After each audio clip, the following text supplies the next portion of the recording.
After 15 years of peaceful homeownership in the quiet suburban development of Oak Ridge Estates, my world was suddenly upended by an official-looking letter from the Homeowners Association bearing the ominous subject line, "Violation Notice. Unauthorized Structure." I stared in disbelief at the document, which claimed that the modest 8x10 garden shed I had installed last month to store my gardening tools was in direct violation of community bylaws, despite the fact that several of my neighbors had nearly identical structures in their own backyards. The letter, signed by Marjorie Winters, the newly elected HOA president who had moved into the neighborhood barely 6 months ago, stated that I had precisely 14 days to remove the illegal structure or face daily fines of $150, which would be automatically added to my association dues. Fuming with indignation, I immediately called the HOA office and was connected to Gerald Henderson, a pinch-faced man whom I recognized from monthly meetings as Marjorie's most loyal supporter on the board, who explained with thinly veiled satisfaction that my shed violated bylaw 7.3.2 regarding auxiliary structures. When I pressed him for specifics, Gerald smugly informed me that while sheds were technically permitted, mine violated the rules because it had been painted forest green instead of one of the 7 approved exterior colors listed in the HOA handbook, and furthermore, it exceeded the maximum allowable height by precisely 3/4 of an inch. I pointed out that my next-door neighbor Doug had an almost identical shed that had been there for years without issue, to which Gerald replied that the board would be addressing all violations systematically, but my case had priority due to the recency of the infraction. That evening, I walked around the neighborhood and counted no fewer than 12 similar sheds, none of which appeared to conform to the supposedly strict color and dimension requirements that were being used against me.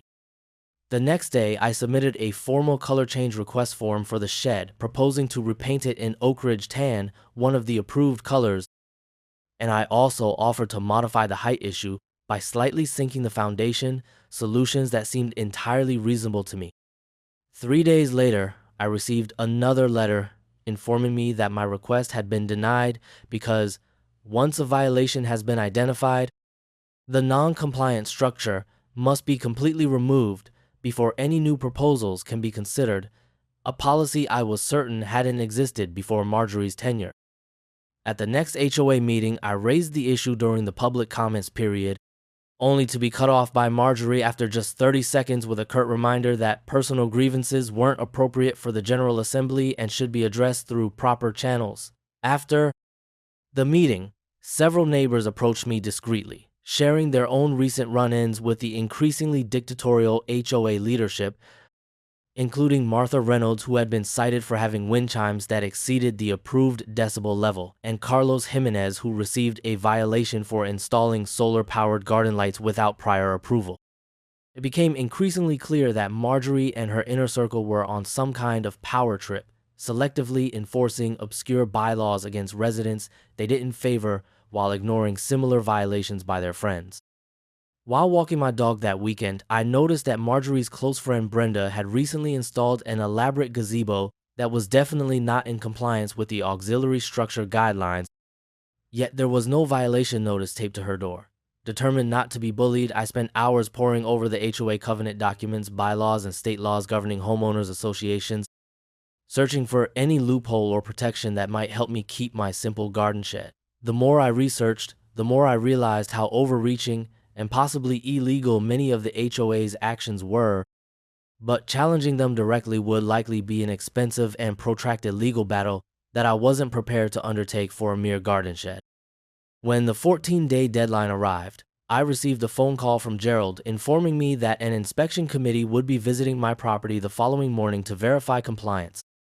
and failure to remove the shed would result in immediate implementation of the daily fines. That night, with the help of my neighbors Carlos and Doug, I dismantled the shed and stored the pieces in my garage, a defeat that left me seething with resentment and determined to find a way to fight back against this petty tyranny. The following day, Gerald and 2 other board members paraded onto my property with clipboards and measuring tapes, visibly disappointed to find the shed gone, but making a show of documenting the now empty corner of my backyard where it had stood. 1 week later, I received a compliance confirmation letter along with a one-time amnesty waiving a $250 administrative processing fee that was never mentioned in any previous communication, a gesture of goodwill that only intensified my determination to find a way to beat them at their own game. As I organized my gardening tools along the walls of my now cramped garage, an idea began to form if they wanted to play hardball with rules and regulations. Perhaps it was time I learned to play that game better than they did. I needed something that would serve the same purpose as my shed, but couldn't be touched by the HOA's arbitrary enforcement of their bylaws, something that would make Marjorie and her cronies regret ever sending me that first violation notice. It was then that I remembered a news segment I had seen about the growing tiny house movement and how these structures often existed in legal gray areas that conventional zoning and HOA regulations hadn't yet addressed. That night, I began researching tiny houses, focusing particularly on their legal classification and the regulatory frameworks that govern them, or more importantly, failed to govern them effectively.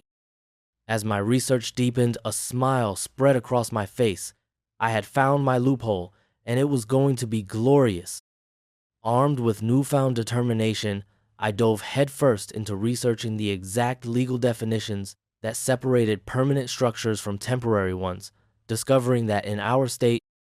structures on wheels were classified as vehicles or recreational equipment rather than buildings, a distinction that would prove crucial to my plan. The HOA covenant explicitly regulated permanent structures and fixtures, but contained only vague language about vehicles and temporary installations, an oversight I intended to exploit to its fullest potential. Late into the night, I pored over architectural forums, tiny house blogs, and legal websites, taking copious notes on how others had navigated the murky waters between zoning laws and homeowners association regulations. I learned that if my structure maintained certain characteristics, specifically remaining on wheels, having a towable chassis, containing no permanent foundation, and staying under specific square footage and height limitations, it would legally qualify as a recreational vehicle rather than an outbuilding or shed. This classification would place it under different regulatory frameworks than those the HOA had used against my garden shed, potentially providing the perfect loophole. To confirm my understanding, I scheduled a consultation with Eleanor Martinez, a local attorney who specialized in property law and has successfully represented homeowners against overreaching HOAs in several high-profile cases in our county. During our 2-hour meeting, Eleanor reviewed the HOA covenants, bylaws, and state regulations, ultimately confirming my suspicions with a knowing smile. They've left themselves exposed on this front. There's nothing in their documentation that would prevent you from parking what amounts to an RV on your own property, especially if you register it properly with the DMV. She cautioned that the HOA would likely try to fight back using other tactics, but agreed that my plan stood on solid legal ground if executed correctly, with particular attention to certain technical requirements that would maintain the vehicle classification. With renewed confidence, I visited 3 different tiny house builders in the region, inspecting their models and discussing the specific legal requirements my situation demanded. The third builder, a former construction contractor named Mike who had pivoted to tiny houses after the 2008 housing crash, instantly understood what I was trying to accomplish and showed me several designs that would meet my needs while strictly adhering to the legal definitions that would keep the HOA at bay. Mike suggested a modified design based on his popular Woodland Retreat Modeler 200 square foot tiny house on a registered trailer chassis that included a small kitchenette, bathroom, and enough storage space for all my gardening equipment and more.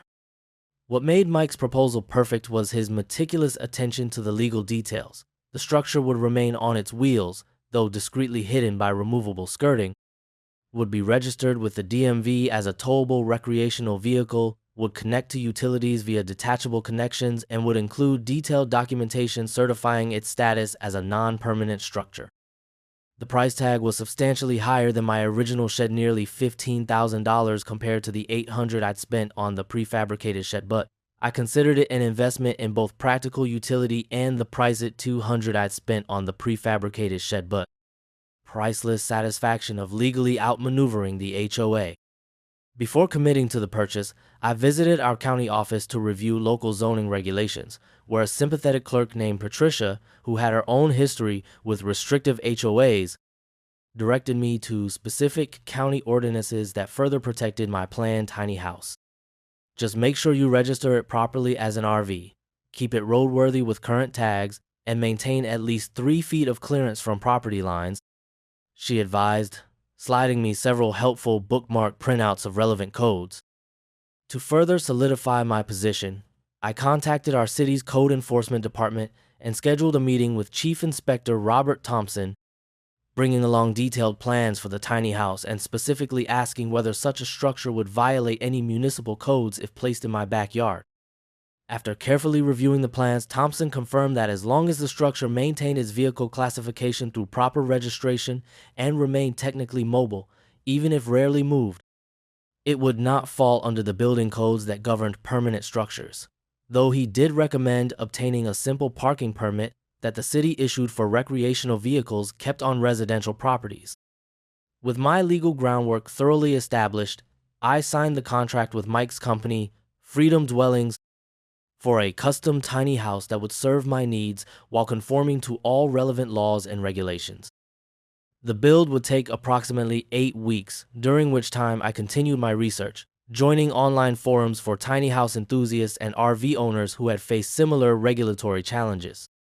Through these communities, I gathered additional strategies for maintaining the legal classification of my structure, such as keeping photographic evidence of occasional mobility tests where the house would be moved slightly to demonstrate its non-permanent nature. While waiting for construction to begin, I received another unwelcome visit from Gerald, who seemed to be conducting some kind of inspection sweep of the neighborhood and appeared visibly disappointed to find no new violations on my property. His presence reinforced my determination, and that evening I created a detailed timeline and documentation system to record every step of my tiny house journey, including photographs, receipts, copies of relevant regulations, and notes from all my consultations with officials and experts. 3 weeks into the tiny house construction, I made an unannounced visit to Mike's workshop to check on progress. Finding the frame of my future structure taking shape on its trailer chassis, the very sight of it bringing a smile to my face as I imagined Marjorie's reaction when it arrived in my backyard. During this visit, Mike introduced me to several customization options that would maximize the utility of my tiny house while maintaining its classification as a non-permanent structure, including fold-down exterior tables that could serve as potting stations for my gardening and clever storage solutions for tools and supplies. By week 5, the exterior shell was complete, and Mike sent me photos of the lovely cedar siding being a pleated finish that, while not one of the HOA's approved colors, would be entirely beyond their jurisdiction due to the structure's legal classification. As construction progressed, I began preparing my property for the tiny house's arrival, carefully measuring the backyard to ensure the optimal placement that would comply with setback requirements while remaining prominently visible from Marjorie's daily walking route. I also contacted a licensed electrician and plumber to prepare the necessary hookups that would service the tiny house while maintaining their temporary, disconnectable nature, another important factor in preserving its non-permanent classification. With just 2 weeks left before delivery, I received an email from Mike containing the official registration documents for my new recreational vehicle, complete with license plate number and registration with the Department of Motor Vehicles' crucial paperwork that would serve as my first line of defense against any HOA objections. That same afternoon, I visited my homeowner's insurance agent to update my policy to include coverage for the tiny house as a personal property vehicle, creating yet another official document recognizing its proper legal status. The final touch was ordering a custom sign reading "The Gardener's Retreat" to be mounted beside the tiny house's entrance,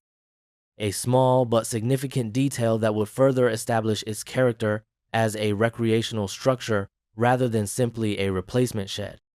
6 days before the scheduled delivery, I sent a polite email to the HOA board informing them that I would be parking a registered recreational vehicle on my property the following week, with no mention of its intended purpose or connection to the previous shed dispute. As expected, Gerald replied within hours requesting complete details, dimensions, and purpose of the vehicle, to which I responded with only the registration information and a reminder that the HOA covenants contained no restrictions on owners parking registered vehicles on their own property. The night before delivery day, I barely slept, feeling a mixture of anxiety and excitement about the confrontation that surely lay ahead, but also confident in the meticulous research and preparation I had conducted over the past 2 months. When morning finally came, I positioned my phone on a tripod near the window, set to record time-lapse video of the delivery and installation process, both for documentary purposes and as potential evidence should the HOA challenge the temporary nature of the connections being established. At precisely 9:00 a.m., Mike arrived with my tiny house in tow, its cedar siding gleaming in the morning sunlight as it made its way down our quiet suburban street, turning more than a few heads among my neighbors who happened to be outside. As the tiny house was carefully maneuvered into position in my backyard, I noticed Brenda Marjorie's close friend and neighbor watching intently from across the street, phone in hand, undoubtedly reporting this development to the HOA president in real time. By noon, the tiny house was perfectly positioned, leveled, and secured with removable wheel chocks, while the electrician and plumber worked to connect the detachable utility hookups that would provide power, water, and sewer service while maintaining the structure's technical mobility. Just as Mike was walking me through the final inspection of my new tiny house, demonstrating how every feature was designed to maintain its legal classification as a vehicle rather than a permanent structure, a familiar sedan pulled up in front of my house, and out stepped Marjorie and Gerald, faces set in grim determination as they marched up my driveway. Marjorie and Gerald stormed across my lawn with the self-importance of medieval tax collectors, clipboards clutched like weapons against their chests, their expressions a curious mixture of outrage and barely concealed panic as they confronted this unexpected development in their carefully controlled domain. "What exactly do you think you're doing here?" Marjorie demanded without so much as a greeting, her voice carrying across the yard loud enough to attract the attention of several neighbors who had already been watching the tiny house delivery with undisguised curiosity. With practiced calm that masked my inner delight, I introduced them to Mike as my recreational vehicle specialist and handed them a neatly prepared folder containing copies of all relevant documentation. The DMV registration confirming the tiny house's legal status as a towable vehicle, the city parking permit allowing recreational vehicles on residential properties, the manufacturer's certification of roadworthiness, and an informational pamphlet about tiny houses on wheels that emphasized their non-permanent classification. As you can see, this is a registered recreational vehicle that I'm parking on my own property, in full compliance with all state laws, county ordinances, and city regulations. I explained with deliberate politeness, watching as Gerald's expression soured while he flipped through the documentation with increasingly agitated movements. Marjorie attempted to regain her footing, stating firmly that, mobile or not, this clearly violates the aesthetic standards of our community and the spirit of our covenants regarding structures, to which I calmly replied that the HOA bylaws contain specific language regulating permanent structures but no restrictions whatsoever on properly registered vehicles beyond those pertaining to defunct or visibly damaged automobiles. Gerald, now visibly flustered, began pacing and measuring the distance between the tiny house and my property lines, desperately searching for any violation he could cite, while Marjorie continued to insist that something this size must require HOA approval regardless of its technical classification. Mike, playing his role perfectly, interjected with professional authority about the legal distinctions between permanent structures and recreational vehicles, explaining that this particular model was specifically designed to maintain its vehicle status while providing functional space for its owner. "You can't just circumvent the rules by putting a shed on wheels," Gerald sputtered, his face reddening as he realized the carefully constructed loophole I had discovered, to which Mike responded with practiced patience that this was not a shed on wheels, but a properly manufactured recreational vehicle that happened to serve storage functions among its many uses, no different legally than if I had parked an RV in the same location. Marjorie, attempting a different angle, questioned whether my property was zoned for commercial equipment, suggesting that the tiny house was too large to qualify as a personal vehicle, but I was prepared for this argument as well, producing the vehicle specifications that clearly placed it within the dimensional and weight limits for Class B recreational vehicles. The confrontation continued for nearly 45 minutes, with neighbors discreetly gathering at a distance to witness the spectacle, As Marjorie and Gerald cycled through increasingly desperate arguments while I calmly countered each one with documentation and references to specific legal codes and HOA bylaw language. Eventually, running out of immediate objections but unwilling to concede defeat, Marjorie straightened her posture and declared with forced dignity that the board will need to review the situation and determine appropriate next steps, a transparent attempt to save face as she and Gerald retreated from my property. Within hours of their departure, news of the confrontation had spread throughout the neighborhood via text messages and social media, transforming my tiny house into a symbol of resistance against the HOA's perceived overreach. The following morning, I awoke to find an official-looking envelope that had been slipped under my front door overnight, containing a cease and desist letter from the HOA, demanding the immediate removal of my unauthorized structure within 72 hours, claiming it violated multiple sections of the community guidelines despite failing to specify which provisions applied to a legally registered vehicle. Rather than responding directly to this transparently baseless demand, I contacted Eleanor Martinez, my property law attorney, who reviewed the letter and promptly drafted a response citing the specific legal protections for my tiny house and requesting that the HOA identify the exact bylaw provisions they believed were being violated, knowing full well that no such provisions existed. Eleanor's letter concluded with a politely worded but unmistakable warning about potential legal liability for harassment should the HOA continue making unsupported demands, a subtle reminder that unlike the garden shed dispute, I was now fully prepared for a legal confrontation if necessary. That afternoon, 3 different neighbors stopped by under the pretense of admiring my tiny house, but their real purpose seemed to be gathering intelligence about my strategy for their own ongoing disputes with the increasingly dictatorial HOA leadership. Carlos, who had been cited for his solar garden lights, was particularly interested in the legal distinction between permanent structures and temporary installations. Taking notes as I explained the research process that had led me to the tiny house solution. 6 days after receiving the cease and desist letter, with no response to my attorney's communication, I found a violation notice taped to my front door citing me for unauthorized commercial activity based on Gerald's claim that he had observed Mike entering the tiny house with tools, allegedly indicating that I was operating a business from my residence in violation of HOA rules.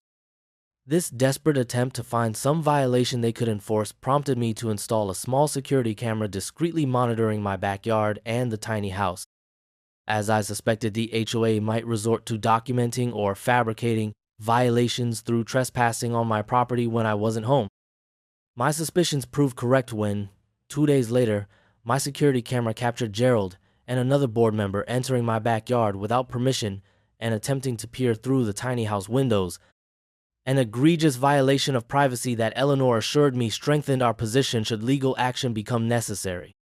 The following week brought a new tactic from the increasingly desperate HOA board, a hastily called special meeting to propose an amendment to the community bylaws that would explicitly prohibit portable buildings,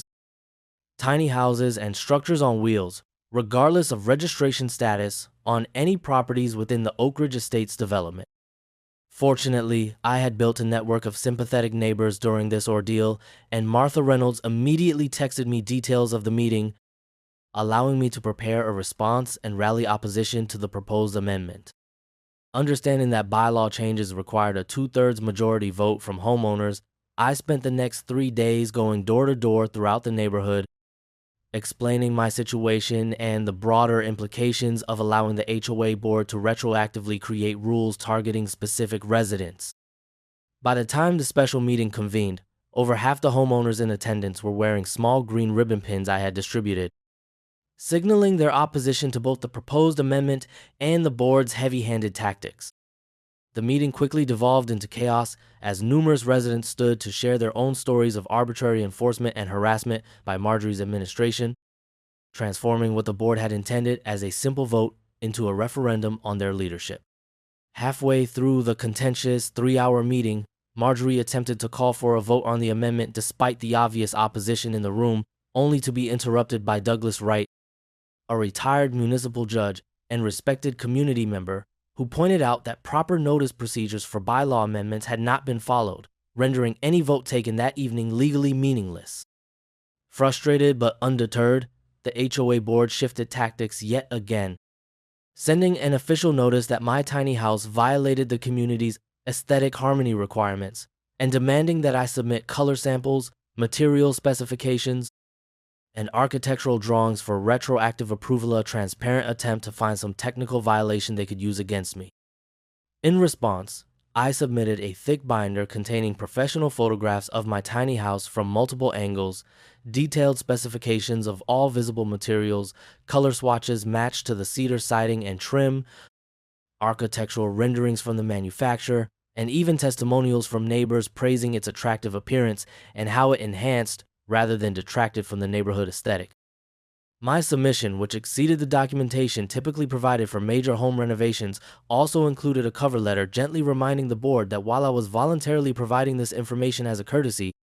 the aesthetic requirements in the HOA covenants specifically applied to permanent structures and not to registered vehicles, which remained outside their regulatory purview.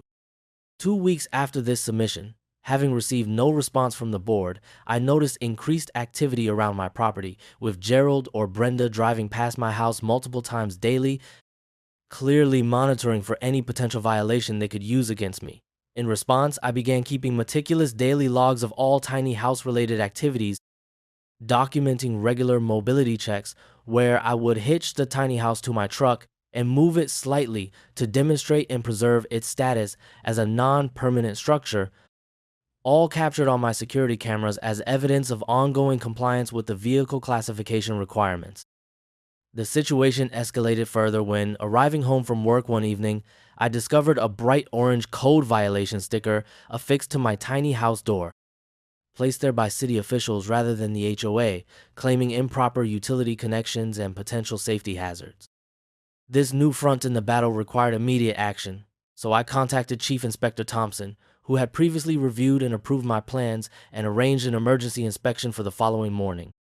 During the inspection, Thompson confirmed that the violation notice had been prompted by an anonymous complaint, undoubtedly from the HOA, but found that my utility connections were fully compliant with city codes for temporary structures,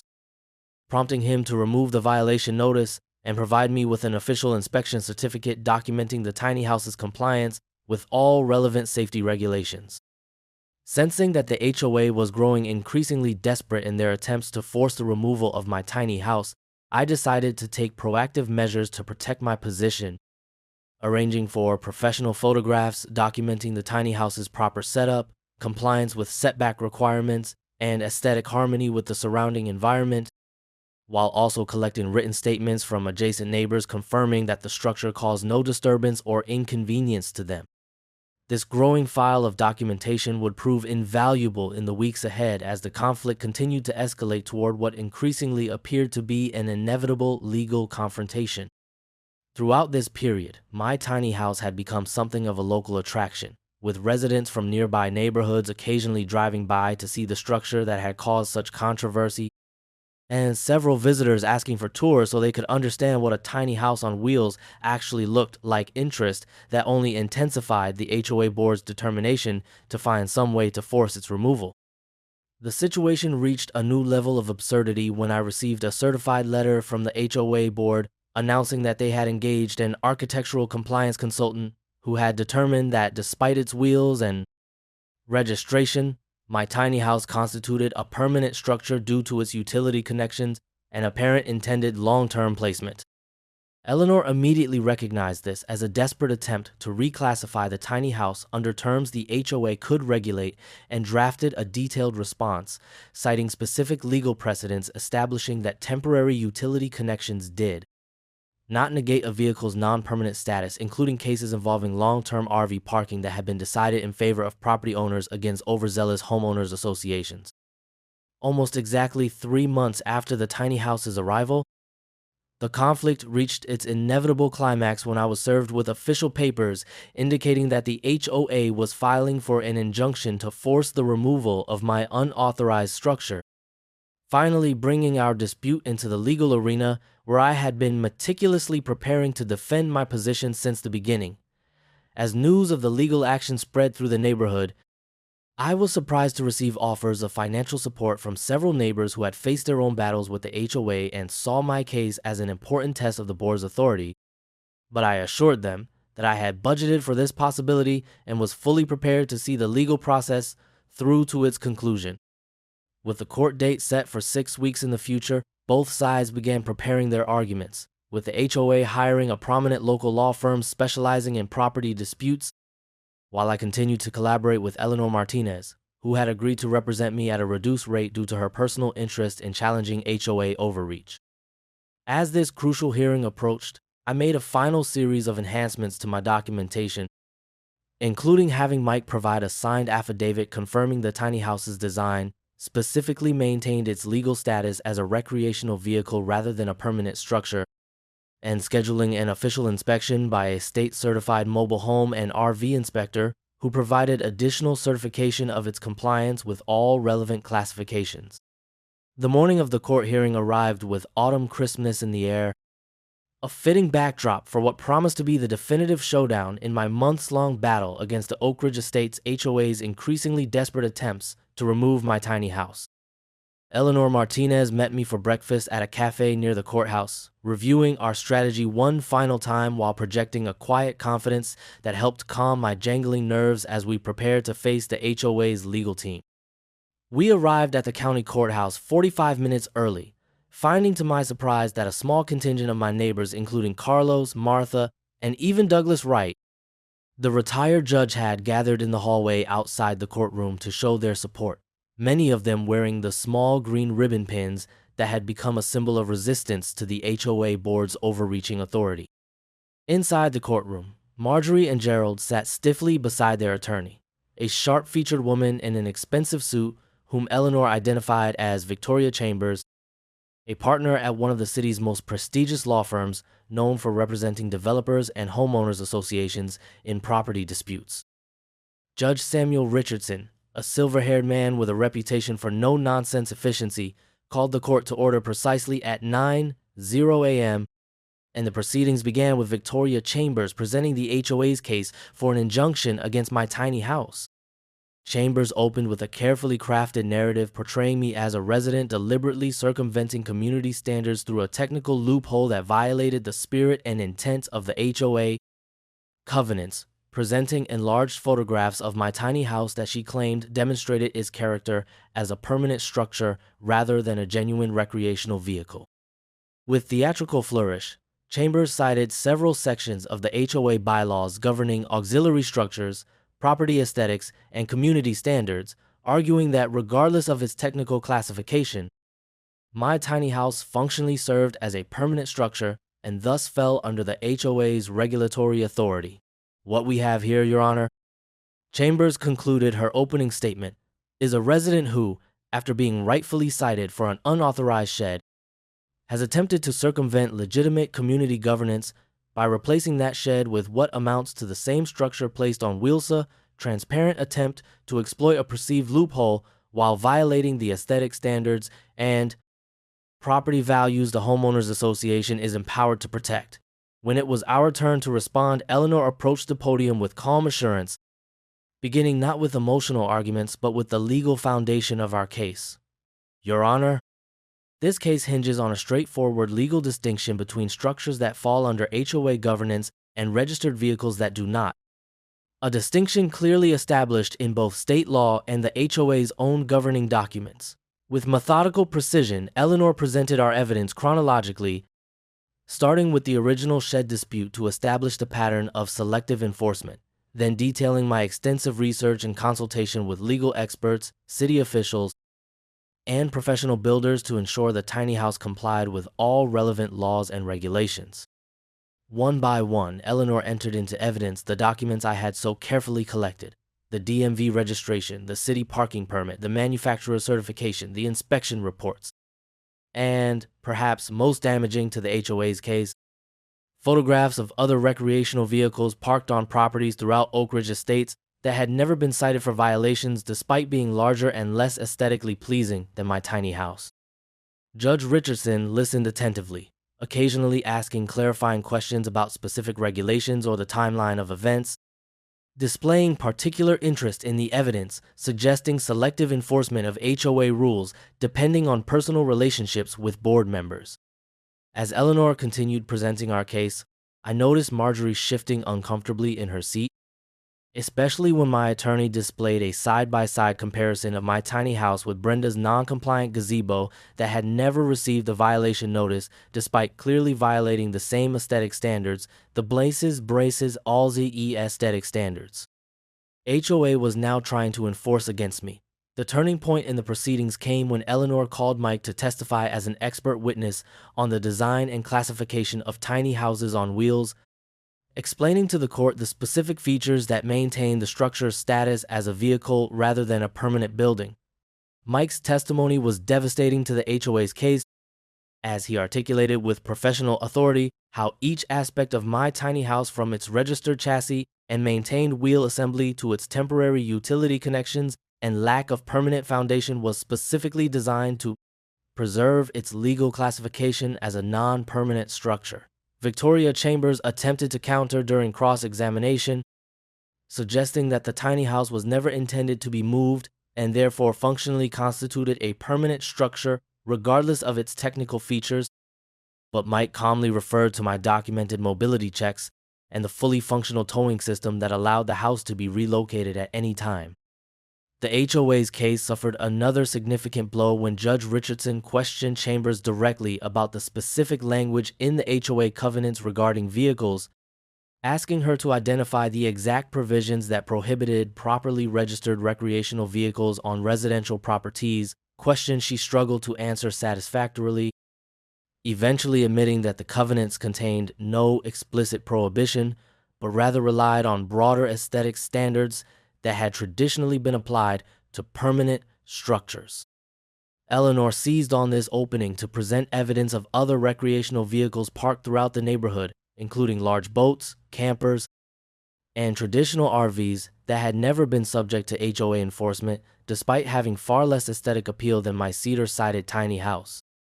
By the time Marjorie took the stand as the HOA's key witness, the momentum had clearly shifted in our favor, a fact reflected in her increasingly defensive testimony as she attempted to justify the board's actions as necessary to maintain community standards and property values. Eleanor's cross-examination was masterful, walking Marjorie through a series of questions that revealed the subjective and inconsistent nature of the HOA's enforcement actions, particularly the disparity between the treatment of my tiny house and similar structures owned by Marjorie's friends and allies on the board. The most damaging moment came when Eleanor produced evidence that another homeowner had been explicitly granted permission to park a large commercial-grade RV on their property just 3 months before my tiny house arrived, with Marjorie unable to articulate any substantive difference between the two situations beyond vague references to community context and board discretion. As the hearing continued into the afternoon, Judge Richardson's questions became increasingly focused on the legal classification of the tiny house and whether the HOA had the authority to override state vehicle registration standards with their own interpretations questions that clearly favored our position that properly registered vehicles fell outside the HOA's regulatory purview. When it was my turn to testify, I presented myself as a reasonable homeowner who had made extensive efforts to comply with all relevant laws and regulations, emphasizing that I had only pursued the tiny house solution after the HOA had rejected my attempts to bring the original shed into compliance through repainting and height adjustments. My testimony included detailed accounts of the harassment I had experienced from board members, including Gerald's unauthorized entry onto my property captured by security cameras, which Judge Richardson found particularly troubling as a potential violation of trespassing laws. By the time closing arguments began late in the afternoon, the courtroom had filled with interested neighbors who had heard about the proceedings, creating an audience that was clearly sympathetic to my position against what many perceived as HOA overreach. Eleanor's closing argument was concise and powerful, focusing on 3 key points. First, that my tiny house was legally classified as a vehicle under state law and therefore exempt from HOA regulations governing permanent structures. Second, that the HOA selective enforcement demonstrated a pattern of arbitrary governance that undermined their credibility. And third, that granting the injunction would essentially allow the HOA to rewrite their own covenants through judicial action rather than following the proper amendment procedures requiring homeowner approval. Victoria Chambers attempted to salvage the HOA's position in her closing argument by appealing to broader concerns about community standards and property values, arguing that allowing structures like my tiny house would create a dangerous precedent that could undermine the very purpose of homeowners associations. But her arguments had lost much of their force in light of the evidence presented during the hearing. After both sides had presented their cases, Judge Richardson announced that he would take the matter under advisement rather than ruling immediately, scheduling a continuation of the hearing for the following week to announce his decision a delay that Eleanor assured me was standard procedure and not an indication of which way he might rule. The 7 days between the initial hearing and Judge Richardson's decision were among the most stressful of the entire ordeal, with neighbors constantly stopping by to ask for updates and offer support, while Marjorie and Gerald maintained a conspicuous presence in the neighborhood, driving past my house multiple times daily as if their scrutiny might somehow influence the pending legal decision. When we reconvened in the courtroom the following week, Judge Richardson wasted no time in delivering his ruling, beginning with a comprehensive summary of the facts and legal issues at stake before reaching his conclusion. Having reviewed all evidence and arguments presented, this court finds that the structure in question meets all legal requirements to be classified as a recreational vehicle under state law and, as such, falls outside the regulatory authority of the Homeowners Association as currently defined in their governing documents. The judge continued with a detailed explanation of his reasoning, citing specific precedents establishing that HOAs cannot override state vehicle classifications through their own interpretations, and noting the problematic pattern of selective enforcement revealed during the proceedings. Judge Richardson concluded his ruling with a decisive statement that sent ripples of reaction through the courtroom. Therefore, the court denies the plaintiff's request for injunctive relief and finds that the defendant's tiny house on wheels may remain on his property without interference from the Homeowners Association, provided it maintains its current registration status and continues to comply with all applicable city and county regulations for recreational vehicles. As an unexpected but welcome addition to his ruling, Judge Richardson also ordered the HOA to reimburse my legal expenses, citing the frivolous nature of the action given the clear legal status of the structure in question and the evidence of harassment and selective enforcement that had characterized the HOA's approach to the dispute. The courtroom erupted in muffled conversations as the judge gavelled the session close, with my supporting neighbors barely containing their excitement while Marjorie and Gerald huddled with their attorney, visibly shocked by the comprehensive defeat they had suffered. Outside the courthouse, surrounded by well-wishers from the neighborhood, Eleanor explained the significance of the ruling. Not only could I keep my tiny house without HOA interference, but the judge's finding created a precedent that would make it much more difficult for the association to target other homeowners with similarly selective enforcement in the future. As we celebrated the victory with an impromptu gathering at my home that evening, with neighbors touring the tiny house that had become a symbol of resistance against HOA overreach, I reflected on the journey from that first violation notice about my simple garden shed to this decisive legal victory that had cost the association thousands in legal fees and irreparably damaged their authority in the community. The local newspaper ran a front-page story about the case the following weekend, featuring a photograph of me standing proudly beside my tiny house under the headline, "David Defeats Goliath." Homeowner's tiny victory has big implications for HOA authority, bringing attention to our neighborhood dispute from throughout the region and prompting calls from homeowners in other communities facing similar battles with their own associations. In the weeks following the court decision, I received numerous requests from homeowners in neighboring communities to share my documentation and strategy, eventually creating a simple website called HOA Loopholes, where I posted redacted copies of my legal filings, research notes, and the judge's decision as resources for others facing similar situations. 6 weeks after Judge Richardson's landmark ruling, the ripple effects continued to transform our once quiet community, beginning with the unprecedented resignation of 3 HOA board members, including Marjorie, who cited personal reasons in her terse announcement, but was widely understood to be departing due to the humiliating legal defeat and subsequent erosion of her authority among homeowners.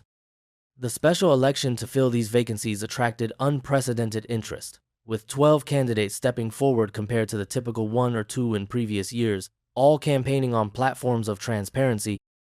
fairness, and more limited enforcement of HOA regulations. My tiny house had become something of a local landmark, with residents from neighboring developments occasionally driving by to see the structure that had prompted the legal battle now being discussed in HOA board meetings across the county, and I found myself regularly giving impromptu tours to curious visitors interested in both the tiny house concept and the story behind my victory against overzealous regulation.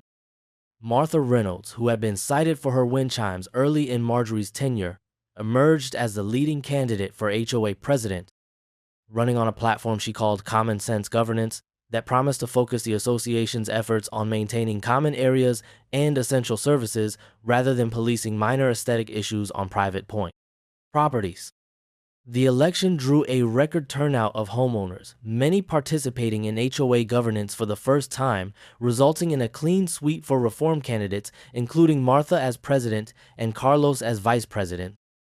a dramatic changing of the guard that promised a new direction for our community governance. At the first meeting under the new leadership, Martha introduced a comprehensive proposal to revise the HOA enforcement procedures, requiring documented complaints from multiple households before action could be taken on aesthetic issues, establishing a transparent appeals process for violations, and most significantly, explicitly recognizing the limits of HOA authority regarding structures classified as vehicles under state law, a direct codification of the precedent established in my case. The meeting room erupted in applause when Martha announced that one of her first official actions had been to dismiss all pending aesthetic violation notices issued under the previous administration, calling for a fresh start based on mutual respect between the board and homeowners rather than adversarial enforcement. As autumn progressed into winter, my tiny house proved its practical worth beyond its symbolic victory, providing a perfectly sized space for storing garden equipment during the off-season, while also serving as a cozy retreat where I could enjoy morning coffee surrounded by the dormant garden, planning next season's plantings away from the distractions of the main house. Inspired by the positive experience, I began hosting monthly tiny house open houses, where curious neighbors and community members could tour the space, learn about the legal distinctions that had proven crucial in my case, and discuss the broader tiny house movement that was gaining momentum nationwide as a response to housing affordability challenges and environmental concerns. The community transformation continued when the new board organized a neighborhood revitalization initiative focused on common areas that had been neglected while the previous administration concentrated on hunting for violations, resulting in weekend volunteer events that brought residents together to rehabilitate the community playground, replant flower beds at the neighborhood entrances, and establish a small community garden on previously unutilized association land. What surprised me most was receiving an olive branch from Gerald, who approached me at one of these volunteer events to awkwardly apologize for his role in the conflict, confessing that he had been pressured by Marjorie to target certain homeowners while ignoring violations by others, a system of favoritism that had made him increasingly uncomfortable despite his participation. Our conversation revealed that Gerald had originally joined the board with genuine intentions to serve the community, but had been gradually pulled into Marjorie's orbit of selective enforcement and petty power plays, a cautionary tale about how even well-meaning people can become instruments of unreasonable authority when proper checks and balances are absent. By spring, the green ribbon that had symbolized opposition to the previous board's overreach had been repurposed as the logo for a new community initiative called Oak Ridge Greening, focused on sustainable landscaping practices and reducing the strict lawn maintenance requirements that had previously dominated the HOA's aesthetic concerns. This initiative, spearheaded by Douglas Wright, the retired judge who had supported my case, encouraged biodiversity through native plantings, water conservation through reduced lawn areas, and environmental responsibility through limited use of chemical fertilizers and pesticidesa, dramatic shift from the previous board's insistence on manicured lawns and ornamental non-native species. As the one-year anniversary of my tiny house's arrival approached, Martha suggested commemorating the occasion with a community-wide event celebrating the positive changes that had resulted from the conflict, proposing a neighborhood renewal festival that would showcase the improvements in community governance, the revitalized common spaces, and the strengthened connections between neighbors who had previously interacted primarily through HOA complaint procedures. The festival, held in the community park on a perfect spring Saturday, featured food trucks, local musicians, children's activities, and informational booths about ongoing neighborhood initiatives, drawing nearly 300 residents in a remarkable display of community engagement that contrasted sharply with the sparse attendance at HOA meetings under the previous administration. During the festival, I was surprised and touched when Martha presented me with a whimsical Community Catalyst Award, a small plaque featuring a garden shed with wheels attached, recognizing how my stand against unreasonable enforcement had ultimately sparked positive changes throughout Oak Ridge Estates. In my impromptu acceptance speech, I emphasized that the real victory wasn't my personal right to keep a tiny house, but rather the community's rediscovery of its collective voice in determining how our shared spaces and governance should function, a sentiment that received enthusiastic applause from neighbors who had experienced their own frustrations under the previous regime. The festival also served as the launch event for a new neighborhood communication platform, replacing the previous system that had primarily been used for reporting violations, with the new digital hub instead focusing on resource sharing, event coordination, and constructive discussion of community issues, reflecting the shifted priorities under Martha's leadership. Perhaps the most profound transformation occurred in our neighborhood culture, as the previous atmosphere of surveillance and judgment gradually gave way to one of mutual support and appreciation for diverse approaches to home and garden maintenance,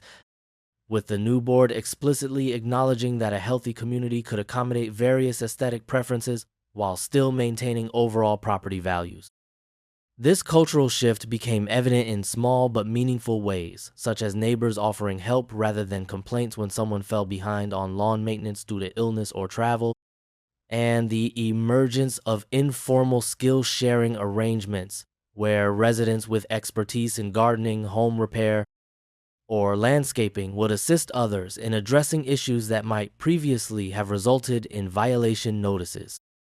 The tiny house rebellion, as it had come to be known in local conversations, inspired similar movements in neighboring communities, with homeowners citing Judge Richardson's ruling and challenging overreaching HOA actions and forming advocacy groups to reform governing documents that granted excessive enforcement authority with insufficient checks and pardon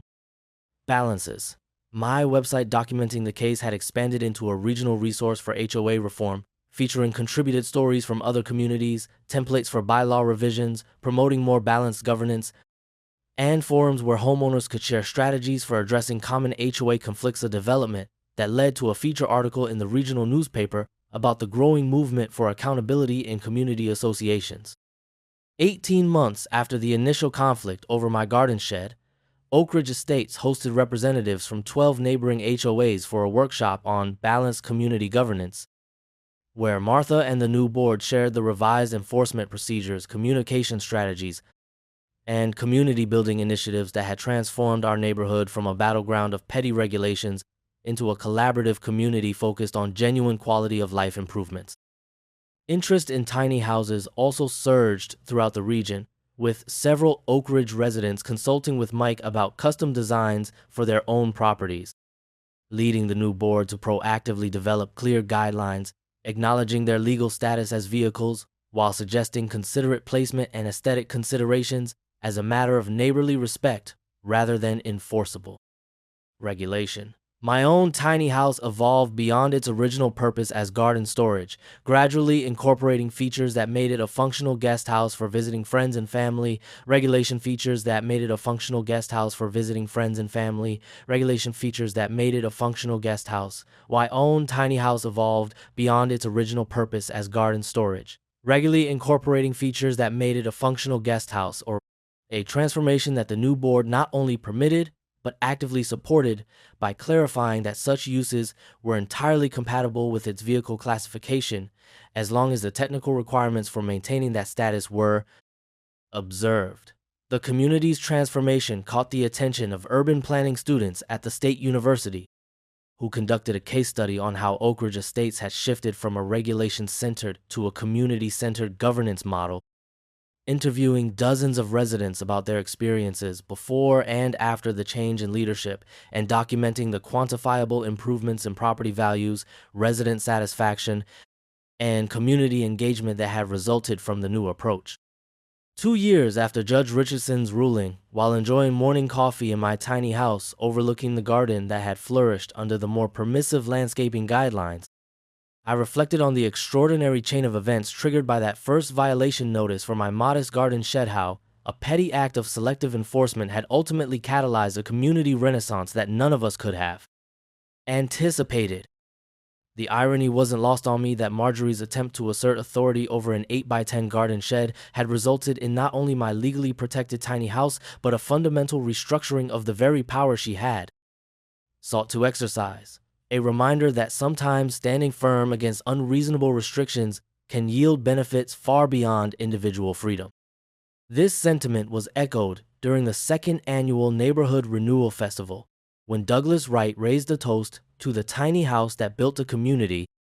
capturing how this unlikely catalyst had transformed our neighborhood from a collection of properties governed by rigid rules into a genuine community defined by mutual respect and collaborative problem-solving. Perhaps most satisfying was seeing new residents choosing Oak Ridge Estates, specifically because of its reputation for balanced HOA governance, with several families mentioning during welcome events that they had researched multiple neighborhoods and selected ours precisely because of the reforms that had followed my case, suggesting that reasonable regulations actually enhanced rather than threatened property values when properly implemented. The final chapter in the saga came when a national magazine focusing on community associations featured Oak Ridge Estates in a cover story titled "Redefining HOA Success: From Enforcement to Engagement," highlighting how our neighborhood had become a model for associations nationwide, seeking to balance necessary standards with respect for homeowner autonomy and diverse aesthetic preferences. During their research visit, the magazine photographers insisted on capturing images of my tiny house alongside portraits of the new board members, visually connecting the physical structure that had sparked the conflict with the people who had transformed that conflict into constructive community change. Looking back on the journey from that first violation notice to the thriving community Oak Ridge Estates had become, I realized that what had begun as a simple desire to store garden tools had evolved into something far more significant, a case study in how citizens can effectively challenge unreasonable authority, how conflict can catalyze positive change, and how communities flourish when governance serves the people rather than subjugating them to arbitrary rules. My garden shed, denied its place in my yard, had ultimately yielded not just the tiny house that replaced it, but a transformed understanding of community, governance, and neighborly cooperation that had improved hundreds of lives beyond my own, a legacy far greater than I could have imagined when I first decided to stand my ground against an unreasonable HOA.